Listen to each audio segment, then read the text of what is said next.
Welcome to Reflections, a program where we discuss values and virtues for the transformation of the individual and the society in general. I am Father George Ehusani, and I have with me in the studio today my friend Majeed Dahiru. Majeed Dahiru, you're welcome. Thank you very much for having me, sir. Majeed Dahiru is a geologist, but he has spent most of his life in the media.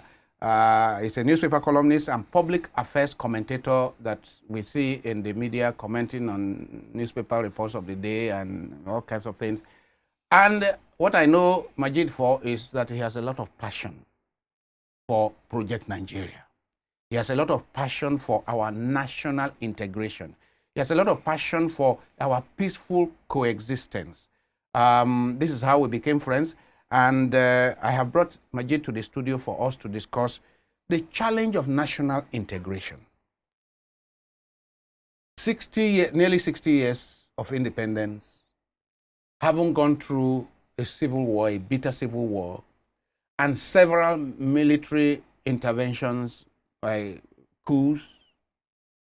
And then for the last 20 years, 21 years, we have been practicing some kind of democracy. But today, the level of tension in the land, the violent conflicts all over the place, the banditry, the insurrection, the terrorist insurgency, the level of animosity between one group and another, whether it is the Jukun and the thief and the herdsmen and local farmers, and then the Fulani, and all kinds of things all over the place, within states, between states, all kinds of things. What level of national integration have we achieved after 60 years? Thank you very much. In reflecting on the multifaceted problems of Nigeria, it's very important to interrogate this very important issue of national integration. 60 years after independence, and should I say 106 years after amalgamation. And like you rightly pointed out, despite military interventions in national leadership over the time, we've experienced over 20 years now of uninterrupted civil democratic governance. Now, it seems that the promise of statehood of Africa's most populous country, otherwise known as the Giant of Africa, appears to have been elusive. Broken promises. Broken promises. No system has worked for Nigeria. No system of governance has worked for Nigeria. We tried parliamentary. We jettisoned it. A coup terminated it. We experimented with the unitary system of government. It didn't work. We've experimented with the presidential system of government. It doesn't work. We've had military interventions. It's not working. Even our traditional rulership institutions are not working. And our democracy is all but democratic in the last 20 years. Now, this is because in these 60 years in question, Nigeria's journey to nationhood has been impeded greatly because of the unresolved question of national identity. So, the national question, as some people put it. The national question. Essentially, Nigeria, a sovereign geographic entity in the contemporary world, in the committee of other sovereign entities and nations, has not been operating in line with the rules of engagement of a successful sovereign nation state in the contemporary world. We have not been operating in accordance with the rules of engagement rules of successful nation states. The rules of engagement within their systems. Okay, so what are those? If that is the root problem, that the national question has not been sufficiently addressed, yes, the rules of engagement of successful nation states were not abiding by them. Yes. So our viewers would like to know, what are those rules of engagement? Thank you very much. Whereas the British created a country out of a multiplicity ethnic nation states. Nation states. Nigerians, in 60 years of independence, have not been able to create a nation out of that country. The British created a country out of their own interest, some of which may be selfish. Exactly. And then it redounds on us to build a nation, out of that country. Mm-hmm. And the failure to build a nation out of that country has reduced Nigeria in modern times into a country of over 1,000 ethno-geographic nationalities operating at crossroads within the same territorial borders. Cross purposes. So you have the unresolved question of a national identity arising from a multiplicity of identity dissonance among the constituent peoples of the Nigerian state. So I am hearing the whole question of identity, and you say identity dissonance. There is no consonance in identity. There is no consonance because there are no Nigerians. You only have ethno-geographic identities that are competing and conflicting.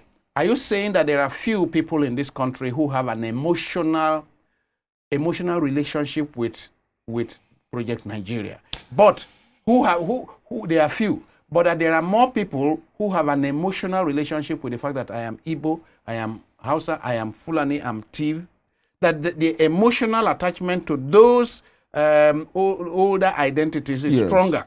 It's much stronger today than ever. In fact, it's even stronger today than 1960, for example, when the British made some effort at backward integration of the Nigerian people, where they created some superstructures into the 3 original regions and then 4 regions, where you have some level of national identity along regional lines. Mm-hmm. But it's broken down today because we have even reversed. We went to 36 states, and within those 36 states, and within those 36 states, we are not satisfied. We are calling for many more to meet this tour. We are going towards this, what you call 1,000 ethnic nationalities. Exactly. And the consequence of this kind of structure, is that it does not allow for the evolution of a pan-Nigerian agenda for integrated national development, where you have a Nigerian nation competing with nations of the world for global resources. Now what you have is that the various ethnographic tendencies within the Nigerian sovereign border are actually competing amongst themselves. Rather than Nigeria as a whole competing with other countries. With Ghana, for example, for the dominance in West Africa sub-regional markets. And with South Africa for dominance in Africa. In Africa. No. Or competing with China, even in Africa. Yes. No, Nigerians are competing among themselves over Nigeria's internal resources. Rather than exploit adventure into external resources. As every other nation that has abided by the rules of engagement of nationhood. Because China, for example, is one with a purpose to dominate the world. And then they are going from Zambia to Nigeria to Kenya. For the purpose of home prosperity. Prosperity for all. Yes. But in Nigeria, what we have is the Igbo, the Hausa, the Yoruba, the Tiv, the Jukuns are competing for land as well as mineral resources. And the revenue derivable from there amongst themselves. And so Nigeria is essentially a country of indigenous tribesmen, rent seekers, that are engaged in sharing ad infinitum the so-called national cake. Okay. And not a nation of citizens who are cake baking citizens that are coming together. Are cake sharing indigenous tribesmen. Yes. Are not a cake baking citizen state. I mean, our viewers, you take note of this. I mean, a cake sharing set of indigenous tribesmen can never compete with the rest of the world who are cake baking national entities. With citizens that have all hands on deck towards baking the cake. So when they enlarge the cake, They have a higher revenue, national revenue. That will solve the problem of the each And every interest within. And so this is what has eluded us over time. And we cannot address the problem of developmental challenge without sitting down to address this issue. And unfortunately, our founding fathers, those we call founding fathers, essentially saw themselves as irreconcilably different, even when history does not suggest such. So you had the Sardauna for the north, you had the Awolowo for the west, and you had Zik for the south. For the east. So they saw themselves irreconcilably different. And that's why some of them described amalgamation as a great mistake. Some said Nigeria was just geographical contraption. Some said they were first Yoruba before they are Nigerians, and all whatnot. Now, in this limited vision by our founding fathers, they failed to understand that even the British colonial masters, whom they saw as white, monoracial, and homogeneous people. We are not so homogeneous. I mean, we had the Welsh, the Scottish, the coming together as Northern United Irish Kingdom of and Great Britain. Great Britain, yes. To explore the world. I mean, a country as tiny as the UK was able to conquer territories all over the world that was over 100 times its own size. 1/3 of the world. They conquered one third of the world. And whereas Azikiwe, Ahmadu Bello, Awolowo saw themselves as Yoruba, Igbo, and Hausa, they did not quite realize that the very lady who actually suggested the name Nigeria was herself Irish. Sir George Goldie, who was credited with securing the most number of treaties around British territories around the Niger River, and presented those documents at the 1885 Berlin Conference in order to secure and cover this territory as a British territory, was himself of Scottish origin. In fact, at the time of amalgamation, King George, who was the King of England and the sovereign leader of the United Kingdom, was himself of German ancestry. Yes. And so we just saw white people and we felt they were one. We failed to understand that we also were actually homogeneous, the kind racial composed people. Disparate tribes that formed the German nation. I used to tell people, I say, what you call Germany today, they were constituted by tribes that used to be called the barbarians, barbaric tribes, that came together, and then you had somebody called Bismarck.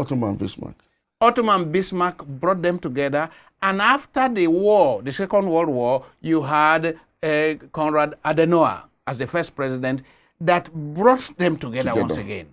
And a sense of one people. Till today, you go to Germany and you see the people from Bavaria with slightly different culture. Exactly. But when a German is speaking as a German. There were all kinds of languages that were united together to form today's Germany. And why Bismarck is called, or was known in history as a statesman. He united Germany and launched an ambitious overseas adventure, economic adventure, what we now know as colonialism, for the German state, for the unified German state. And Germany owned colonies, much like earlier evolved nations of Europe, like France and Britain, in Africa. I mean, when after conquering France, Napoleon Bonaparte now launched into conquering Europe. But you see, before you can go beyond your country to exploit the whole of the territory, you need to have one people with a sense of one identity. Exactly. This is what you are saying we have failed to. It has, and until you resolve this, you cannot have a sense of national duty. You can't have citizenship. Now, if you look at the First Republic, a lot of people try to paint a rosy picture of the First Republic. But the coup was inevitable, because in the 6 years of independence, what became apparent was there was a conflict between indigenship and citizenship. And that conflict remains. It remains. Who is a Nigerian? Now, this conflict arose because of a lack of assimilation and integration of Nigerians, wherever they choose to reside within the federation. Now, meaning that the southwest or the western region then shouldn't have been an enclave, an ethnic enclave, or a patrimony of the Yoruba ethnic group. Alone. Alone. The same thing with the eastern region. Yes. And the same thing with the northern region. Now, unfortunately, and because our founding fathers saw themselves irreconcilably different, irreconcilably, they negotiated from the British a country, a Nigerian nation, that was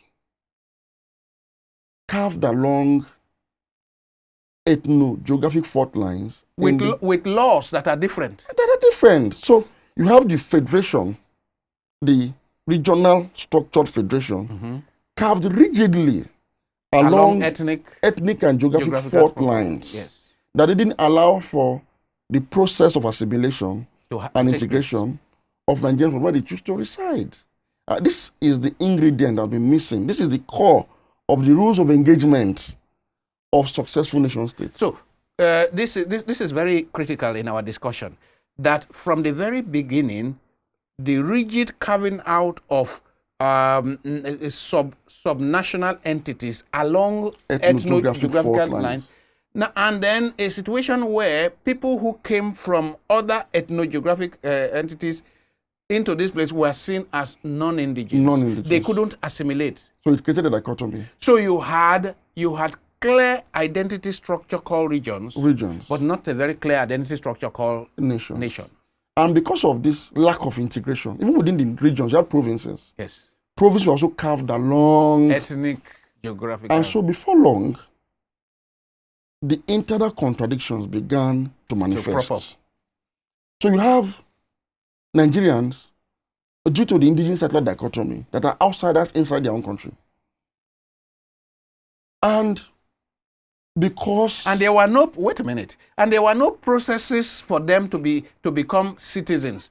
I mean, if an Igbo man resides in Katsina for 50 years, yes, there were no processes that say after 5 years or after 10 years, you are fully recognized as a citizen of Katsina. Simple. Whereas the same Nigerians travel to the US, and after 5 years, you can apply for, and these are the processes, you become a full citizen, you can become a mayor of your city. You can become anything, president of the country. You can become anything. We ended up having a constitution that says we are Nigerians, but did not lay any process for somebody from Kano going to Enugu, or somebody from Onitsha going to Ibadan and becoming a citizen after how many number of years? Exactly. Now, ordinarily, a Nigerian anywhere is supposed to be a citizen because it's internal migration. Yes. Now, but because of this faulty structure and faulty orientation, and our intellectuals, those who are supposed to be modern day philosophers, those who are supposed to guide Nigeria into evolving from a country of indigenous tribesmen to a nation of citizens, with the understanding that without this, we can't even talk about development. I mean, now, you need to solve this problem fundamentally. This problem of identity, national identity. You have to resolve it before anything. Now, those that are supposed to know what we're talking about now appear to have stoked the fire of division by maintaining fierce territorialism. Because it pays them. It pays them in the short run. And the overall effect is that for so long, for 60 years, we've all depended solely on our meager oil mineral resource, because we're not a cake-baking people, we're a cake-sharing people. And so Nigeria today has become a country in a financial crisis, or what you can call economic emergency. Because over the years, we've not developed, we've not really harnessed our potential, because Nigerians are hampered by this structure of their own country. I'll give you a typical example, sir. I come from Kogi State. Yeah. Now, our people are majorly farmers. Yes. But we do not have enough arable land for farming due to the mountainous terrain. Yes. Within our locality. So go to Ondo State, Edo State. Thank you very much. Now, Edo, Ondo, Ekiti are known as some of Nigeria's most productive agricultural states. But the bulk of the agricultural workers are from Kogi State. Now, unfortunately, they do not have indigenous status in a state that they are the major bulwark of the economy. Yes. So there's a disalignment between the politics and the economy of the And we states. saw that prop up in the 1979 elections when some of them now tried to vote MPN instead of UPN, and they were chased out. And they were back, exactly. Now, it means that the economy of Ondo, for example, the agri-economy of Ekiti, for example, is disaligned or is misaligned from the politics of the state. Yes. Meaning that in the determination of who leads the state politically, people that are actually involved in growing the economy are not involved, are cut off. So other tendencies such as ethno-geographic and religious sentiments are not economic pragmatic issues determines who leads on those states. And so this alignment renders the economy undeveloped because the person who is elected, either as a senator or as a House of Rep member, has little or nothing to do with the economy. Maybe he was plucked from Lagos or from very critical point, Majeed. Yes. That when the politics does not take into cognizance the economy, the foundations of the economy, those who are critical for growing the economy, let's say in an agrarian state, exactly, those who are critical in growing the economy, the politics does not take cognizance. Part of the reason being that the governor goes to Abuja to get national cake. Exactly. To get a slice of national cake to come and share. That's right. So he totally ignores the huge potential in the state. And this is so across board. It's not limited to this state. Can you imagine Kogi State, for example, yes, running to Abuja to look for handouts when every part of Kogi State is sitting on resources? Huge, exactly. Resources. That is because, secondly, sir, it's a very interesting point you raised about Kogi. Those who may have the potential to tap into these huge resources may not necessarily be the indigenous people. Because we are mostly farmers. Yes. So we move to where we have. So you may get industrialists. You may get industrialists who are able, who are whoever, to come in. Who should be recognized as indigenous and stakeholders. Major contributors, stakeholders in the Kogi project. Exactly, but they are not there. We will need to end this segment. This is a very critical thing we are discussing. So perhaps we need to have a second session to discuss this. I have been speaking with Majeed Dahiru, media consultant, newspaper columnist, public affairs commentator, on the challenge of national integration. Why, after 6 years, we have remained on the starting block of nation building. And he says there are ingredients that make for nations to come of age. There are ingredients that make for national integration, and that those ingredients are not in place in Nigeria. During the second segment, we shall discuss further what are these ingredients, what more are these ingredients, and how can we begin to cultivate these ingredients so that we may have a nation. Because right now what we have is a country. We don't appear to have arrived at a nation. Majeed, thank you very much for this